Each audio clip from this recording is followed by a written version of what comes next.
Before we talk solutions, let's get into a little more depth about the problem. Josh Morgan of the Connecticut Department of Transportation said this is not a Connecticut-specific problem by any means. It's a nationwide one. Looking at that time, between the 16th and the 18th, about 40% of fatalities around the country are caused by an alcohol-impaired driver.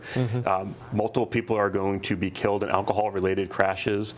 Just as we're talking, it's about one person every 35 or 36 minutes is being killed in an alcohol-impaired crash around the country. Compare that 40% to a rate of about 30% outside of St. Patrick's Day weekend.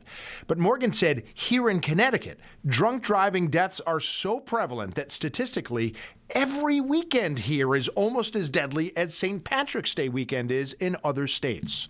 In Connecticut, we fluctuate between 35 and 40% of our fatalities. So we are above the national average, and that's a number that we know can be changed. So again, let's change it. Morgan said it's important to plan ahead of time and try not to arrange for a safe way home after you've started drinking.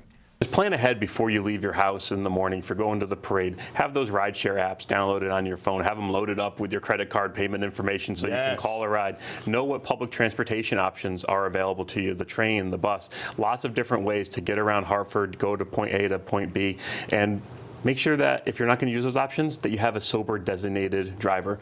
Don't let the parade end. Don't let your afternoon or night end and say, how are we getting home again? We didn't talk about this. Morgan said on average, about 120 to 130 people die in alcohol-related crashes in Connecticut each year. And again, there's no reason that number can't be zero. So let's make it happen. Drive safely out there. I'm Tim Lammers, Fox 61.